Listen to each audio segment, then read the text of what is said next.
Hello friends, welcome back to my channel. आज इस video में हम एक स्टोरी पढ़ेंगे। स्टोरी का टाइटल है the musical donkey. Donkey means गधा और म्यूजिकल संगीतमय। डोंकी जो कि बहुत ही संगीतमय है। अब क्या रिलेशन है इस डोंकी का म्यूजिक के साथ, वो इस स्टोरी के ज़रिए हम सीखेंगे। इसके अलावा हम इस स्टोरी में बहुत अच्छे अच्छे वर्ड मीनिंग सीखेंगे, जिससे कि आपकी वोकेबलरी बढ़ेगी और कुछ डिफ़िकल्ट वर्ड्स का उच्चारण कैसे करते हैं वो भी मैंने लिखा है, तो आप मेरे साथ पढ़ेंगे और कई न्यू वर्ड्स जो आएंगे तो उसका उच्चारण आप सीख सकते हैं।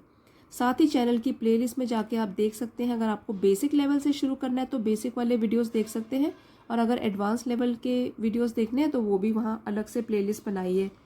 और आप टेलीग्राम चैनल भी ज्वाइन कर सकते हैं, वहाँ पे मैंने वीडियोस के PDF पोस्ट किए हैं। स्टोरी शुरू करते हैं। द म्यूजिकल डोंकी, संगीतमय गधा। उद्धत, तो क्या नाम है गधे का? उद्धत। कॉमा, ये पंक्चुएशन मार्क है जिसको कॉमा बोलते हैं। जब भी कॉमा आता है तो वहाँ पे हम थोड़ा सा रुकेंगे बोलते हुए, पढ़ते क्योंकि ये रीडिंग का वीडियो है, हम रीड कर रहे हैं, तो रीडिंग करते हुए जो पंक्चुएशन मार्क होते हैं उस पर भी बहुत ध्यान देना चाहिए। तो हम यहाँ पे थोड़ा सा रुकेंगे। उद्धत, अ थिन डोंकी, एक पतला सा गधा, who was starved by his owner, जिसे कि स्टार्व्ड, स्टार्व मीन्स भूखा, जिसने कई दिन से कुछ खाया नहीं है। तो ही वॉज मतलब ये है ना जो, हु वॉज स्टार्व्ड तो जिसे कि भूखा रखा गया था। वॉज है पास्ट टेंस में है, था। बाय हिज ओनर, किसने भूखा रखा था उसको? उसके ओनर ने। तो ये ओनर जो है वो ओन शब्द से बना है। ओन मतलब अपना। तो ये कौन है? उसका मालिक जो है करता है, तो उसी के अपने ही मालिक ने उसको भूखा रखा हुआ था, तो इसीलिए वो बहुत ही पतला है। अ लोकल फिशरमैन, अब देखिए यहाँ पे कॉमा है, यहाँ पर भी आप थोड़ी देर रुकेंगे, पॉज दो। अ लोकल ओनर, तो जो उसका मालिक था वो क्या था? A local fisherman. तो लोकल मतलब स्थानीय, वहीं आसपास का रहने वाला। फिशरमैन मछुआरा। तो जो उसका ओनर है डोंकी का वो है एक मछुआरा। तो Uddhat went in search of food with his friend, तो जो उद्धत है जिसके बारे में ये सब बताया गया है कि वो बहुत पतला है और जिसे कि भूखा रखा गया था उसके मालिक के द्वारा, जो कि एक स्थानीय मछुआरा था। तो वो उद्धत, वो डोंकी वेंट, गो का पास्ट टेंस हुआ went, go first form of verb, went second form of verb. तो गया वो इन सर्च ऑफ फूड, सर्च मतलब ढूंढना, फूड खाना, तो वो खाना ढूंढने के लिए गया। विद हिज फ्रेंड, विद का मतलब होता है साथ, तो विद हिज फ्रेंड अपने दोस्त के साथ, जो कि था अ जैकल, जैकल को बोलते हैं सियार। तो अपने दोस्त सियार के साथ उद्धत नाम का गधा खाना ढूंढने के लिए गया, क्योंकि उसको उसके मालिक ने भूखा रखा हुआ था, खाना नहीं दिया था, और इसकी वजह से वो बहुत ही पतला हो गया था, भूखा था कई दिन से। द पेयर, अब पेयर किसके लिए यूज़ किया गया है यहाँ पे? पेयर मतलब जोड़ा, दोनों की जोड़ी। किस किस की जोड़ी? गधे की और सियार की जोड़ी। वॉन्डर्ड, इसको कैसे पढ़ेंगे? वॉन्डर्ड, एक होता है WON, तो उसको बोलते हैं वंडर, वंडर, और ये है वॉन्डर्ड। तो वॉन्डर का मतलब होता है इधर उधर घूमना फिरना, और वॉन्डर्ड पास्ट टेंस हो गया, तो फिरते रहना इधर उधर। तो द पेयर वॉन्डर्ड, तो जो जोड़ा है दोनों का वो इधर उधर फिरता रहा। Around the village, around means आसपास, विलेज गांव, आसपास गांव के इधर उधर फिरता रहा। In the middle of the night, और वो भी बिल्कुल रात में, जब गहरी रात हो गई उस टाइम पे, मिडल ऑफ द नाइट वो लोग इधर उधर घूमते फिरते रहे। अंटिल, अंटिल का मतलब है जब तक। दे स्टम्बल्ड अपॉन, अब देखिए ये कितना ब्यूटीफुल वर्ड है। ये एक फ्रेजल वर्ब है जिसको बोलते हैं, इसका मीनिंग होता है अचानक से मिलना। टू स्टम्बल अपॉन समथिंग, अचानक से मिलना। तो स्टम्बल्ड अपॉन क्या अचानक से मिल गया उनको? अ क्यूकम्बर फील्ड, अब इसको कैसे पढ़ेंगे? क्यूकम्बर फील्ड, फील्ड मीन्स खेत, क्यूकम्बर मीन्स खीरा। तो अचानक से उनको क्या मिल गया? एक खीरे का खेत। अदरवाइज वो लोग क्या कर रहे थे, गांव के आसपास घूम रहे थे रात को, और वो तब तक घूमते रहे जब तक कि अचानक से उन्हें एक खीरे का खेत मिल गया। दैट नाइट, कॉमा है तो थोड़ा पॉज देंगे, they truly relished their meal. That night, उस रात, दे ट्रूली रेलिश्ड, दे अब किसके लिए यूज किया गया है, वो पेयर उस जोड़े के लिए, सियार और गधे के जोड़े के लिए। ट्रूली, ट्रूली का मतलब है सही मायने में। तो सही मायने में क्या किया उस रात उन्होंने, रेलिश। रेलिश का मतलब होता है किसी चीज़ का आनंद उठाना। तो यहाँ पे वो खाना खा रहे हैं, रेलिश देयर मील, किस चीज़ का आनंद उठाया, भोजन खाने का। मील मतलब भोजन, और देयर मतलब अपनी। तो जो अपनी मील थी उसकी, या अपना जो भोजन था, और क्या था उनका भोजन, खीरे खाना। तो खीरे उन्होंने जी भर के खाए और रेलिश किया उसको, आनंद उठाया, आनंद लेकर खाया।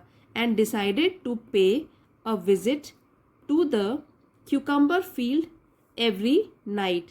और तब उन्होंने डिसाइड किया, फैसला किया, टू पे अ विजिट। ये भी एक फ्रेज है जिसका मतलब होता है दौरा करना, कि हम फिर से आएंगे यहाँ पे, फिर से विजिट करेंगे इस क्यूकम्बर फील्ड, इस खीरे के खेत में, एवरी नाइट, हर रात को आया करेंगे। तो एक बार फिर से पढ़ते हैं क्या मतलब बना इसका। दैट नाइट, रुकिए, दे ट्रूली रेलिश्ड देयर मील, उस रात उन दोनों ने सही मायने में अपने भोजन का भरपूर आनंद उठाया, बहुत मज़े से खाया, भर भर के खाया। And decided to pay a visit, और फैसला किया कि वो रोज़ दौरा किया करेंगे, टू द क्यूकम्बर फील्ड, इस खीरे के खेत का, एवरी नाइट, एवरी, हर, नाइट, रात, हर रात को खीरे के खेत में आया करेंगे। ये उन्होंने फैसला कर दिया। Uddhat eventually began to look much healthier and was able to pick up more load. तो जो उद्धत नाम का गधा है, तो वो बोझ उठाता है, भारी भरकम बोझ उठाता है, सामान उठाता है। तो क्या हुआ, धीरे धीरे उसकी हेल्थ में सुधार आया, क्योंकि वो रोज खीरे खाने जाता है। इवेंचुअली का मतलब है अंत में या फलतः, इसकी वजह से, खीरे खाने की वजह से। उद्धत इवेंचुअली, अंत में क्या हुआ, बिगैन। देखिए बिगिन वर्ब का पास्ट टेंस है, सेकंड फॉर्म ऑफ वर्ब है। बिगिन, बिगैन, बिगन, ये 3 फॉर्म्स ऑफ वर्ब्स होते हैं। तो यहाँ पे second form of verb use किया गया है, सेंटेंस हुआ सिंपल पास्ट में। जहाँ पर भी सेकंड फॉर्म ऑफ वर्ब आता है वो वाला सेंटेंस होता है सिंपल पास्ट टेंस, जिसको कि पास्ट इंडेफिनिट भी कहते हैं। तो इसमें मतलब बनेगा, उद्धत अंत में, बिगैन टू लुक, लगने लगा, क्या लगने लगा, मच हेल्दियर, फिर से काफ़ी सेहतमंद। जो ये हेल्दी है, हेल्दी एडजेक्टिव, उसमें लग गया ER, वाई हट गया, HEALTHY, हेल्दी, वाई हटा दिया हमने, IER लगाते हैं। जहाँ पर भी ER आता है तो उसका मतलब होता है कंपैरेटिव डिग्री, मतलब कंपैरिजन हो रहा है दो चीज़ों के बीच में। तो हमारा ये किस में कंपैरिजन हो रहा है, पहले की सेहत उसकी क्या थी और अब क्या सेहत हो गई है। तो क्या हो रहा है उसको, Uddhat eventually began to look much healthier, तो अब वो पहले के मुकाबले काफ़ी सेहतमंद लगने लगा, मच, काफ़ी, हेल्दियर, सेहतमंद लगने लगा।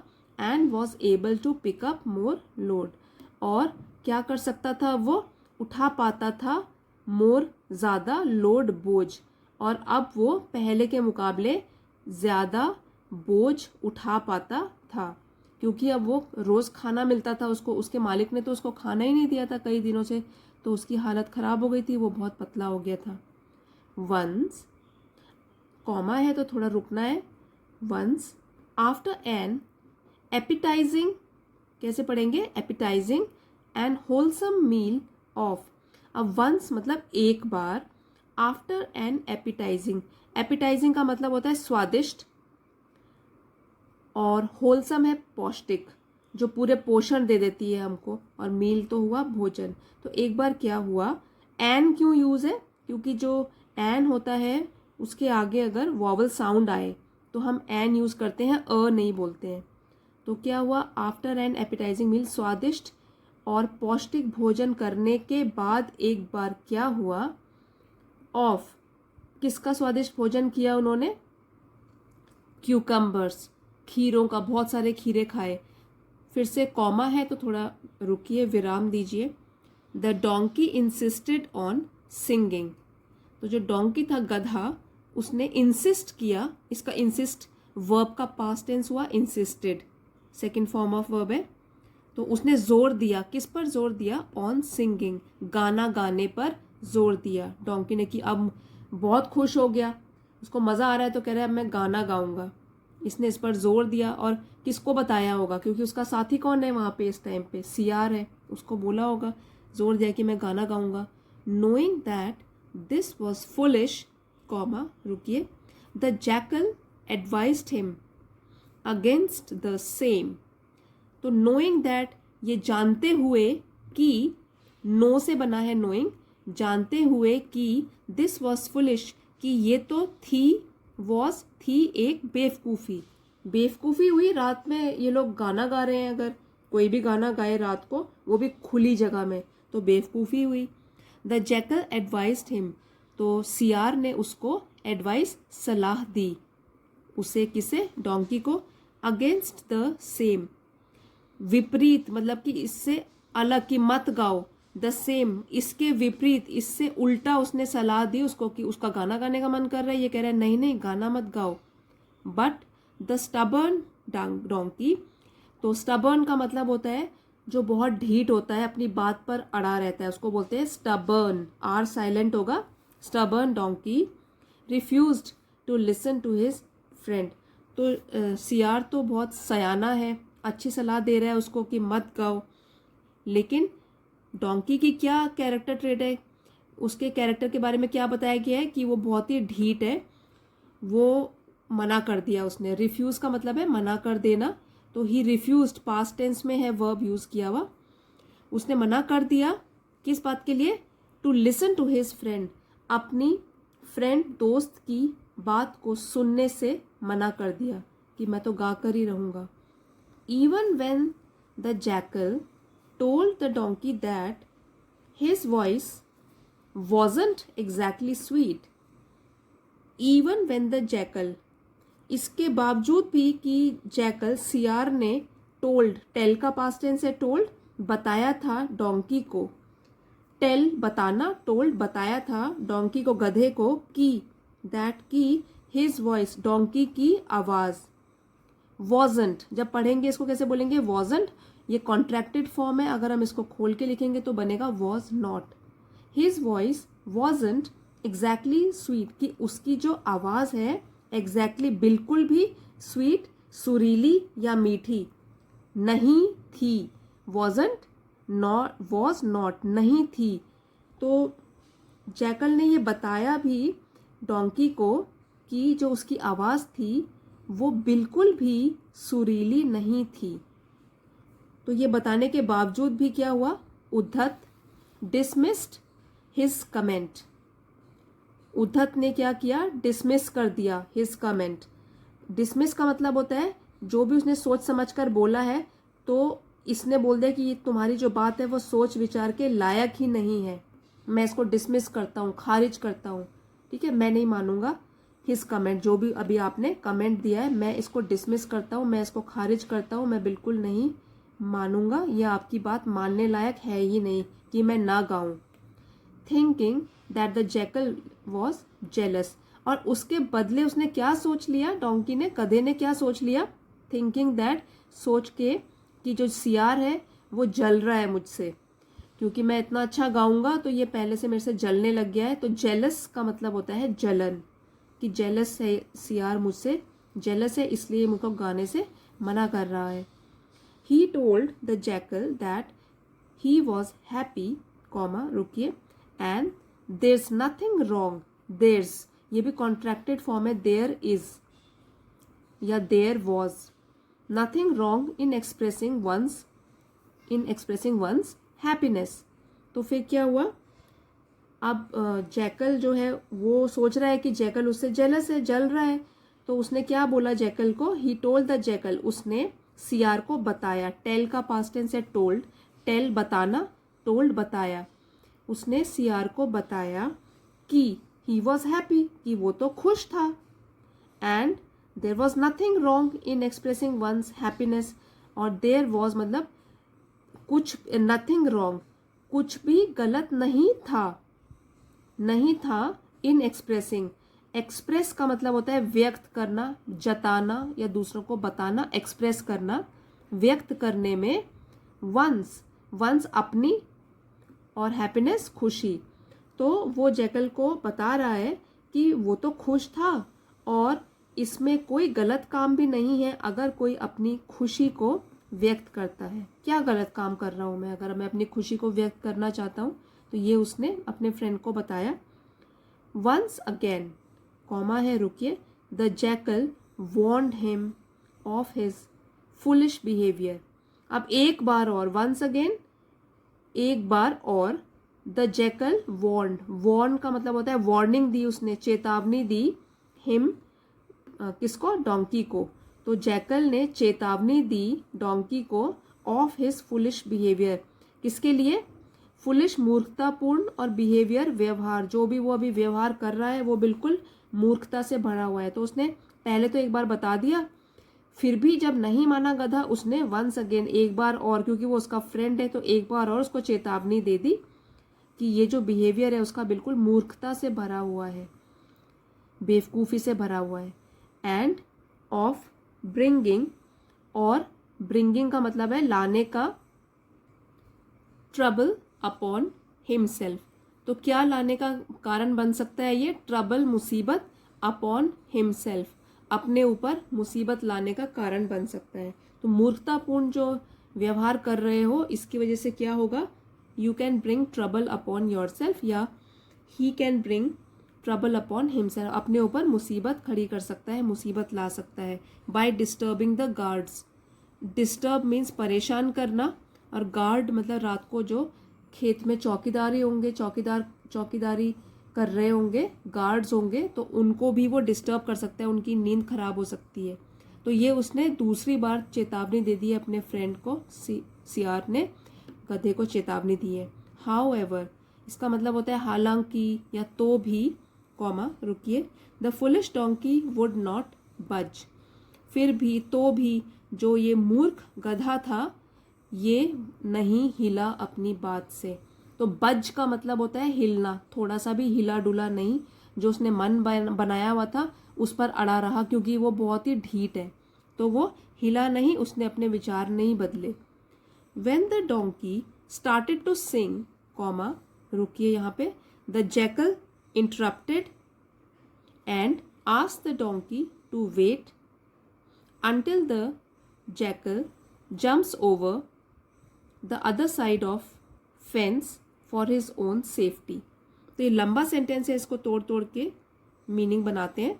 When the donkey started to sing, और जब, when जब गधे ने started to sing गाना गाना शुरू कर दिया, the jackal interrupted, interrupt का मतलब होता है रोकना और दखल देना किसी चीज़ पे। तो जो सियार है उसने उसके गाने में पहले रोका, दखल दिया, और उसको बोला आस्क द डोंकी, और उसको बोला टू वेट, कि वो थोड़ा सा रुक जाए, प्रतीक्षा करे, अंटिल जब तक, the jackal jumps over the other side of the fence, जब तक कि जो सियार है वो जंप ना कर ले। कहाँ पे जंप कर रहा है वो सियार? Other side of the fence. और जो फेंस है वो होते हैं, जो ये बाउंड्री होती है बनी हुई, बाड़ भी बोलते हैं जिसको, तो बाउंड्री के उस पार वो जब तक जंप ना कर ले तब तक वो गाना ना गाए, थोड़ी देर वेट करे, फॉर हिज ओन सेफ्टी, अपनी सुरक्षा के लिए, अपनी ही सुरक्षा के लिए, सेफ्टी सुरक्षा।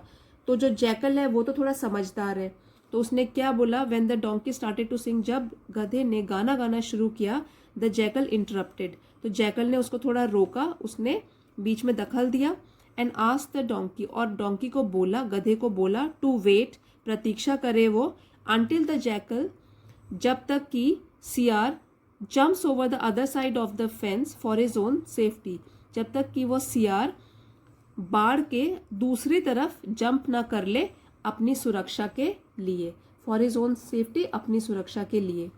The jackal decided to wait outside, तो जो सियार है उसने डिसाइड किया, डिसाइड फैसला, और डिसाइडेड फैसला किया टू वेट करने का, आउटसाइड बाहर। तो बाहर तो वो है ही, लेकिन यहाँ पे बाहर किसके लिए यूज हुआ है, वो खेत के बाहर जाके वेट करेगा गधे की। जब गधा अपना गा लेगा, खा पी लेगा, तो वो बाहर आ जाएगा, तो बाहर सियार उसको मिल जाएगा, बाहर वेट कर रहा है। On hearing the loud braying noise made by the donkey, comma, the guard naturally awoke from his slumber.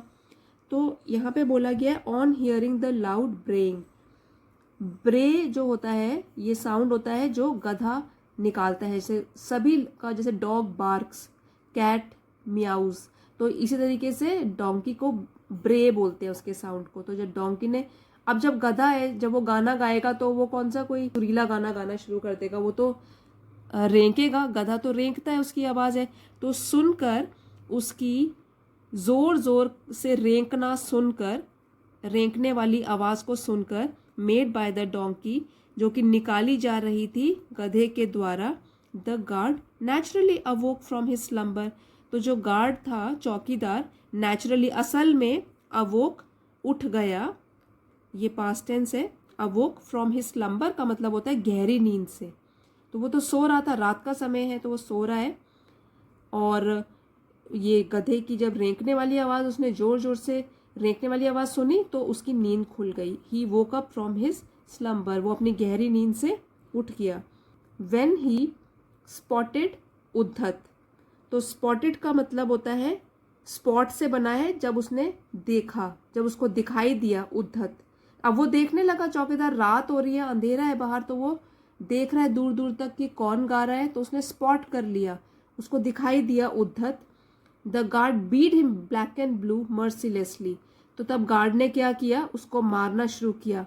Beat, मारना, हिम ब्लैक एंड ब्लू का मतलब होता है बुरी तरीके से मारना, जिसकी वजह से नील के निशान भी पड़ जाते हैं बॉडी में। जैसे आपने देखा होगा, जब जोर से हमको कहीं चोट लगती है या कोई मारता है तो जोर से, तो शरीर में नीले निशान पड़ जाते हैं, तब उसके लिए ये वाला जो फ्रेज है वो यूज होता है, ब्लैक एंड ब्लू, मतलब कि पूरी तरीके से मारना जिससे कि नीले निशान पड़ जाए शरीर में। मर्सीलेसली, मर्सी से बना है, मर्सी दया, और मर्सीलेस हो गया बिना दया, और ये मर्सीलेसली एडवर्ब है ये, तो बिना दया के बुरी तरीके से गार्ड ने उद्धत को मारा, क्योंकि उसकी नींद भी खराब हुई और एक तो वो चोरी से उसके वहाँ पे खेत में खा भी रहा है। ही डिडंट होल्ड बैक, ये है कॉन्ट्रैक्टेड फॉर्म डिड नॉट। अगर हम खोल के बोलेंगे तो ये होगा डिड नॉट, तो और जब इसको कॉन्ट्रैक्टेड फॉर्म में हम कैसे पढ़ेंगे, डिडंट, ये वाला डी जो सेकंड डी होता है वो साइलेंट होता है। ही डिडंट होल्ड बैक, उसने अपने आप पर काबू नहीं रखा। होल्ड बैक जो है फ्रेजल वर्ब है, जिसका मतलब होता है काबू न रखना, तो उसने अपने आप पर काबू नहीं रखा, बहुत गुस्सा आया हुआ था। And channelled all his anger, और जो सारा का सारा उसका गुस्सा था, एंगर, वो कहाँ निकला, चैनल्ड, मतलब कि एक तरफ कोई उसका गुस्सा सारा का सारा निकल गया, उसने सारा गुस्सा अपना निकाल दिया ऑन टू द डोंकी, तो गधे पर, ऑन टू पर, गधे पर अपना सारा का सारा गुस्सा चैनलाइज कर दिया, निकाल दिया, उतार दिया अपना गुस्सा। Who was truly regretting not taking his friends advice. Who was, तो ये जो है ये उद्धत के लिए यूज है, गधे के लिए, जो कि था, ट्रूली सच में, रिग्रेटिंग पछतावा कर रहा था, जो कि पहले ही अब तक पछतावा कर रहा था, नॉट टेकिंग नहीं मानने की, हिज फ्रेंड्स एडवाइस दोस्त की एडवाइस सलाह। तो उसने सारा गुस्सा, गार्ड ने अपना सारा का सारा गुस्सा गधे पर उतार दिया, बहुत बुरी तरीके से उसको मारा, और वो गधा जो कि अब सच में पछतावा कर रहा था, किस चीज़ का, not taking his friends advice, कि अपने दोस्त की सलाह नहीं मानने का पछतावा कर रहा था। उसको समझ में आ गया था, काश मैं रात को गाना गाने की न सोचता। वंस ही वॉज डन, अब वंस ही वॉज डन मतलब गार्ड ने जब उसको बुरी तरीके से मार पीट लिया, वंस ही वॉज डन, फिर क्या हुआ, द डोंकी कुड बेयरली मूव, तब तो जो डोंकी था, कुड बेयरली मूव, अब तो वो बड़ी मुश्किल से हिल सकता था।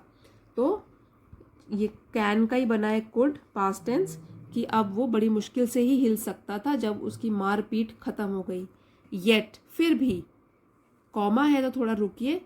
ही somehow dragged his limp body out of the field.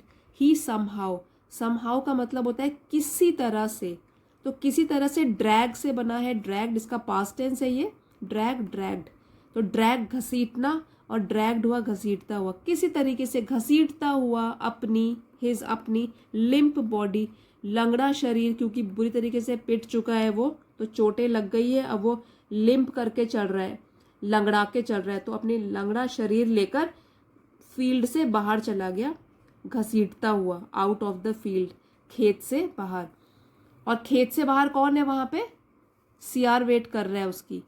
Where the jackal had been waiting for him, जहां पर भी हैड आता है, हैड बीन वेटिंग, तो पास्ट परफेक्ट कंटिन्यूअस टेंस है ये।